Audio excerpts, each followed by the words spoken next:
আরও একটা নতুন রেসিপি নিয়ে চলে আসলাম, যেটা হচ্ছে গোটা রান্না। সবজিগুলো আমি সব রকমের সবজি নিয়েছি, গোটা গোটা সাইজ করে রেখেছি, মানে বড় সাইজ করে রেখেছি। এই রান্না খেয়ে আপনার বাড়ির লোক আপনার প্রশংসা করতে একদমই ভুলবে না। চলুন, এই রান্নাটা আমি কিভাবে করলাম, ভিডিওটা না দেখলে আপনি একদমই বুঝতে পারবেন না। আমি ধুয়ে নেব। একটা পাত্র নিয়ে নিয়েছি, যার মধ্যে আমি সিম সব কিন্তু গোটা গোটা যেহেতু রান্না হবে, সবগুলোকে আমি সুন্দর করে আগে ধুয়ে নেব। ভালো একদম ফ্রেশ পানিতে ধুয়ে নেব।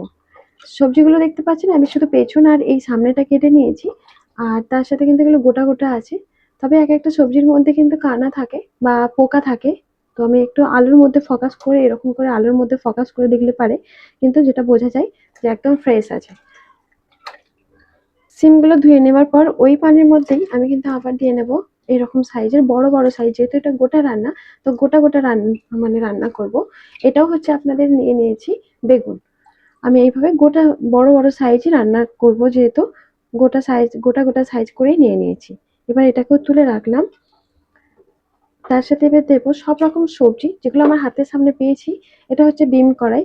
এই যে বিম কড়াই আমি পেছনটাও ফেলে নিয়েছি, মুখটাও ফেলে নিয়েছি। এভাবে গোটা রান্না করবো যেহেতু, এক এক করে আমি সবগুলো সবজি ধুয়ে নিচ্ছি।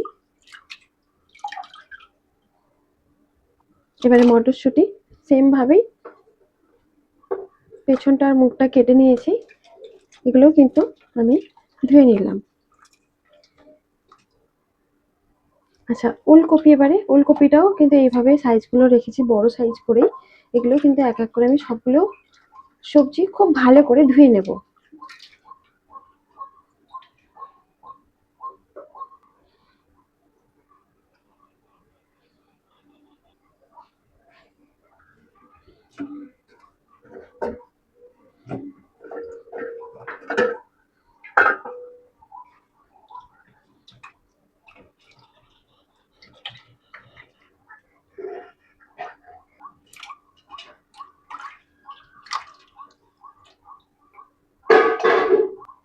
চলুন, আমার এতগুলো সবজি আমার প্রায় কাটা হয়ে গেছে।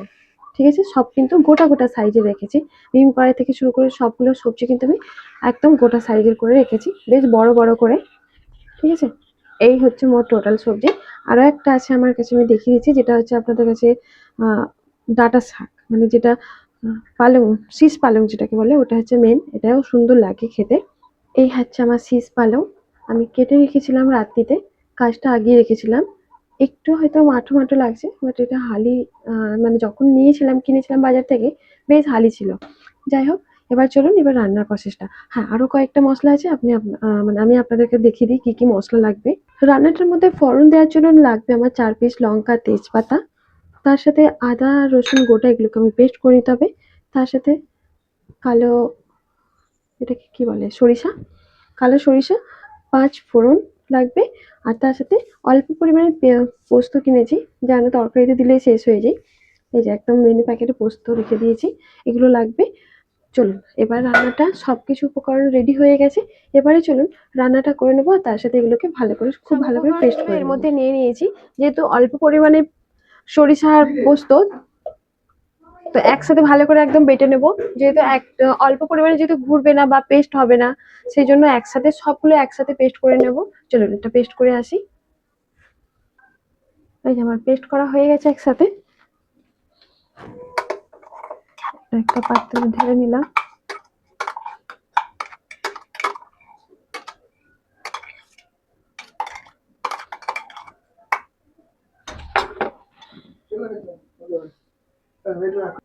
এবারে চলুন গ্যাসটাকে বসিয়ে রান্নাটা বসিয়ে দেওয়া যাক।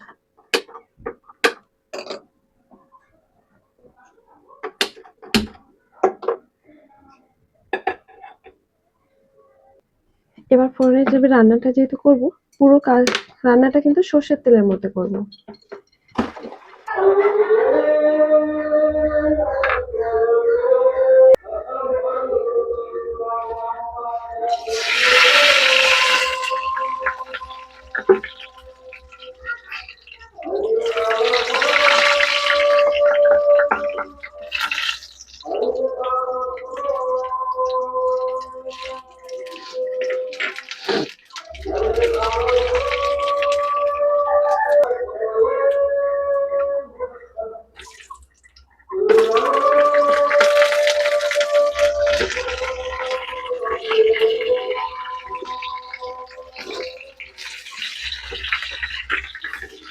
আলুগুলোকে সুন্দর করে ভেজে নেব।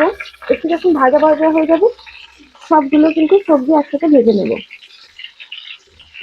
এই একসাথে ভাজার সাথে কিন্তু এক এক করে সবজি ভাজবো, আর রান্নাটাও এইভাবেই। আর নামিয়ে নামিয়ে রান্নাটা করবো না, আলুটা একটু সময় নিয়ে ভেজে নেব।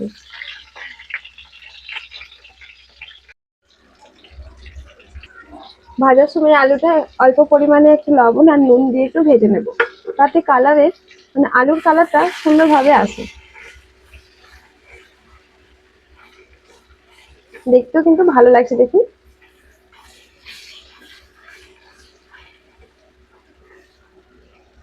আলুর কালারটা দেখতে পাচ্ছেন ভাজা ভাজা হয়ে গেছে। এবার এক এক করে আমি সব সবজি দিয়ে নেব। দেবো শিম, বিন কড়াই, সরি এটা হচ্ছে মটরশুঁটি। মটরশুঁটি দিয়ে নেব, সব বিন কড়াই দিয়ে নেবো, ভেজে নেবো আগে ভালো করে। এই তেলেতেই ভেজে নেবো সবগুলো।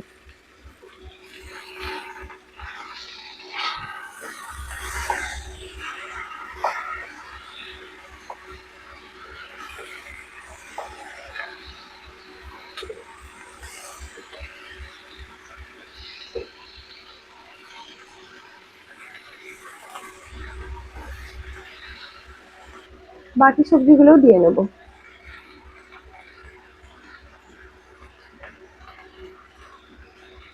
বেগুনটা এখন দেবো না, পরে দেবো। আর টমেটোও এখন দেবো না, পরে দেবো। এগুলো খুব ভালো করে তেলেতে নেড়ে নেব।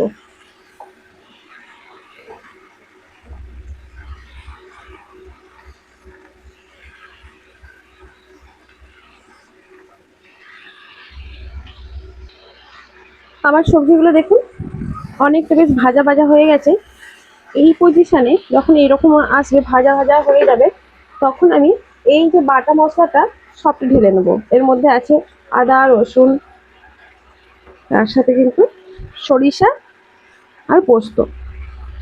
আপনারা দু রকম সরিষা দিয়ে করতে পারেন, আরো ভালো হবে। আমার কাছে একরকম যেহেতু হাতের সামনে ছিল, তো একরকম লাল সরিষাটাই আমি দিয়ে করছি। দুই রকম সরিষা দিয়ে করলেও কিন্তু আরো ভালো হবে। ভালো করে আবার একটু সুন্দর করে নেড়ে নেব।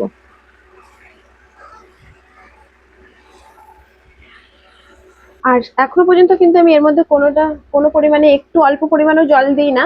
তবে আমি এটা ঢেকে ঢেকে যেহেতু ভাজবো, অনেক ক্ষেত্রে কি হয় ঢেকে ঢেকে ভাজলে সেই জিনিসগুলো কিন্তু সেদ্ধ হয়ে আসে, 50%ও সেদ্ধ হয়ে আসে। ঢেকে ঢেকে ভেজে নেব। এই যে ঢাকনা দিয়ে দিলাম, আবারও ঢাকনা খুলে কিন্তু আরেকটু নেড়ে দেব, কারণ ভেতরে ধরে যাওয়ার সম্ভাবনা থাকে। আমার জায়গাটা একটু ছোট হয়ে গেছে, বড় নিলে ভালো হতো। তবে কিন্তু সবজিগুলো যখন একটু সেদ্ধ নরম হয়ে যাবে, ওগুলো এমনিতেই কমে যাবে। এই পজিশনে এখনো পর্যন্ত আমি একটু পানি দিই না। তবে আমার যে মশলা ধোয়া যে এই যে এটা ছিল, মশলা দিয়ে যে পানিটা ছিল বা জলটা ছিল, তো এখানে এই পানিটা অল্প পরিমাণে এখন একটু দেব, যাতে মশলাগুলো নিচে চুইয়ে যাচ্ছে বা ধরে যাচ্ছে।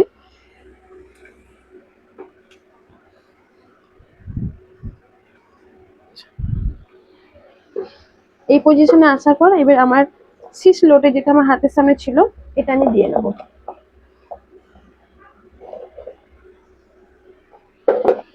দিয়ে আবারও ভালো করে কিন্তু কষে নেব। এগুলো দেওয়ার ফলে আপনারা অবশ্যই কিন্তু মিডলে চেখে দেখবেন, বা হওয়ার মুখেও চেখে দেখবেন যে লবণটা ঠিক আছে, নুনের পরিমাণটা ঠিক আছে কিনা।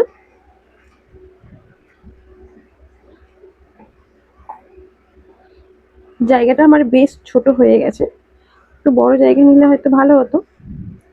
তবুও সবজি অনেকটা নেমে যাবে।